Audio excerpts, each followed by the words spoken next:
جاي اقول لك انك لو بتصدق الحاجات دي يبقى انت بتخلي مستقبلك في خطر. انك ممكن تكسب $1000 في يومين من فيديو شفته على النت. يبقى انت جاي تهزر، بس انا مش جاي اهزر. انا جاي فعلا اقول لك على طريقه تكسب منها فلوس من موبايلك وانت قاعد في البيت او في اي حته. ازاي باستخدام الذكاء الصناعي تقدر ان انت تكسب من وراه فلوس. بس استنى، مش في يومين زي ما الفيديوهات دي بتقول. معلش هتعبك شويه. لو استمريت ومشيت على الطريقه دي بنفس الخطوات اللي انا عملتها وقدرت ان انت تطور فيها. الطريقه دي مش لحد بعينه، يعني لو انت سنك كبير او سنك صغير، راجل او ست، مهما كنت، طالما عايز تحقق ربح جنب شغلك فاعمل اللي بقول لك عليه. قبل ما اقول لك ازاي، ما تنساش تعمل لايك وفولو وتشير الفيديو ده مع صاحبك، وما تنساش كمان تعمل سيف لانك هتحتاج الفيديو ده كتير. اول حاجه هتفتح موبايلك وتروح على متجر بلاي، ولو انت ايفون هتروح على الاب ستور، وهتكتب في علامه البحث فوق شات جي بي تي، وهو ده الذكاء الصناعي. هتدوس عليه وهتدوس على كلمة تنزيل أو انستول، وده اللي هنستخدمه لكتابة المحتوى. يفتح معاك بالشكل ده، هتدوس على كلمة continue with جوجل.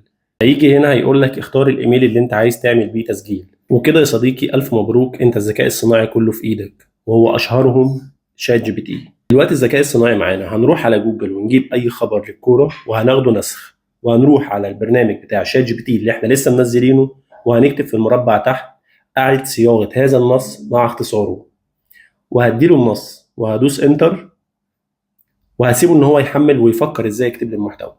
اهو اداني النص بشكل مختلف. بس لو انت الطريقه مش عاجباك تقدر ان انت تقول له غير لي النص، بحيث ان هو ما يكونش متقلد بالظبط من المكان اللي انا جايب منه النص ده. تاخد الرساله اللي هو اداها لنا نسخ. معلومه صغيره يا صديقي، كل مواقع الاخبار بتاخد الاخبار من بعض، ودي حاجه عاديه جدا. كل المطلوب منك نزل اخبار صح، لانك انت هنا الخبر اللي بتنزله بيوصل لناس كتير جدا وبتصدقه. بعد كده يا صديقي هتروح على المتصفح او جوجل كروم، وهتكتب في البحث فوق ليفل لابس. هيفتح معاك بالشكل ده، هتدوس على كلمة get started free، انك هتبتدي تستخدمه مجانا. لو انت مش مسجل دوس على ساين اب اول واحدة فوق. انا هنا عشان مسجل فهدوس على كلمة ساين ان، تسجيل دخول. هدوس على علامة جوجل اللي تحت عشان يعمل تسجيل دخول باستخدام الايميل بتاعي. هتختار هنا الايميل اللي انت عايز تسجل بيه. الموقع هيفتح معاك بالشكل ده. تدوس على المربع وتحط الكلام اللي انت واخده نسخ من برنامج الذكاء الصناعي. هننزل تحت هنا وندوس علشان نختار الصوت اللي احنا عايزين يتكلم بيه في النص. افضل صوتين مجانيين تقدر تستخدمهم هو صوت سارة ودانيال. The world is round, and the place which may seem like The years teach much which the days never know. انا هنا هختار صوت سارة، وبعد كده هتنزل تحت يا صديقي تدوس على كلمة جنريت، وهتلاقي أفاد الصوت النادي بتاعك الباسكي بأن جاهز. اللاعب الإسباني سيستمر مع الفريق بعد توقيعه عقداً جديداً قريباً، مما يعني رفضه عقد.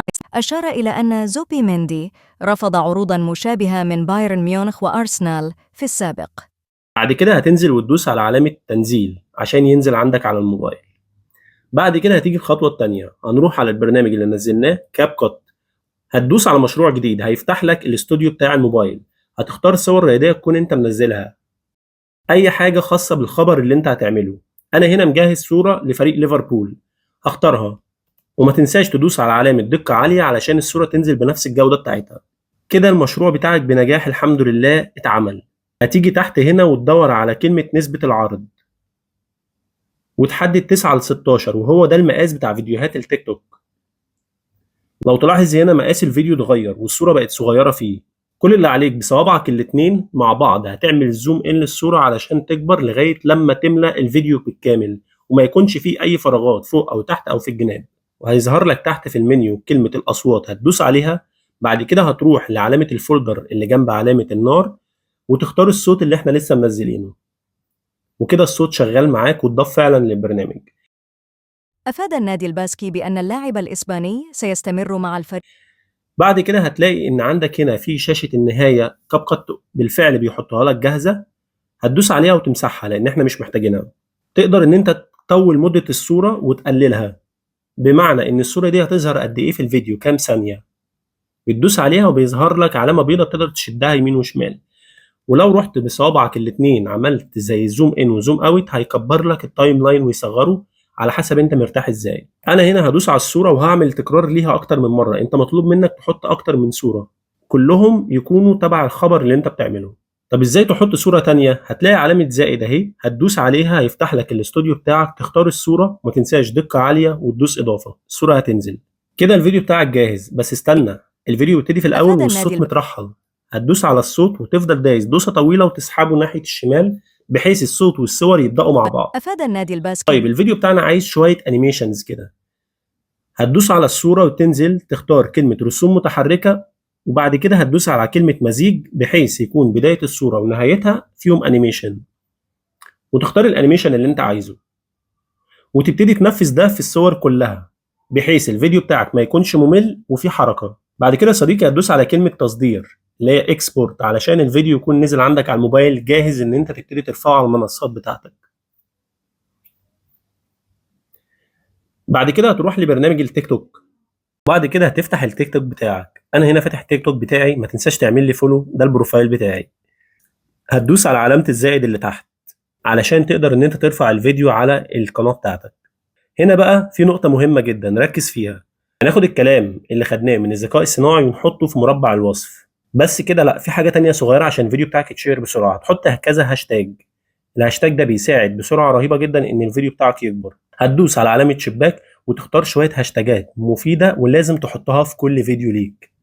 لو تلاحظ هنا بيقول لك ان الهاشتاج ده عليه 38 مليون بوست، في هاشتاج تاني FYP عليه 6 مليار بوست. فالهاشتاجات دي انت حطها كلها في كل فيديو هتنزله، هاشتاج هاشتاج FYP، هاشتاج for you، هاشتاج for you page. تكون محظوظ 100% لو الفيديو بتاعك ده ظهر على الفور يو بيج، لان هو كده بقى فيرال ويقدر ان هو يتشير. معنى فيرال ان الفيديو ده منتشر وظهر لكل الناس. بعد كده هتدوس على كلمة بوست، ومبروك عليك انت عملت اول محتوى رياضي للقناة بتاعتك. اهم حاجة ما تستناش لما تخلص شغلك، ما تستناش لما تكون اجازة، انت تقدر تعمل الفيديو ده في اي حتة وفي اي وقت، في مواصلات، ماشي في شارع، قاعد في نادي، بتلعب كورة، مهما كان تقدر تعمل الفيديو. ما تكسلش، لان كده كده الوقت هيعدي والسنين هتمر، فلما الايام تعدي والسنين تمر وتيجي بعد فترة تكون فعلا وصلت لحاجة وعملت انجاز انت مبسوط بيه، ساعتها هتبقى فرحان باللي انت وصلت له. اما لو قلت عندي شغل اصلا انا مش فاضي، السنين والايام هتعدي وساعتها تبقى ندمان ومخنوق وكمان ما عملتش حاجة لنفسك. معلش طولت عليك، بس كان كلمة كان لازم اقولهم لك علشان تقوم وتبتدي. ما تنساش ان لو الفيديو عجبك اعمل لي لايك وادعمني واعمل فولو وسيف لي الفيديو عشان هتحتاجه كتير، وشير الفيديو ده مع صاحبك علشان هو كمان يستفيد. سلام.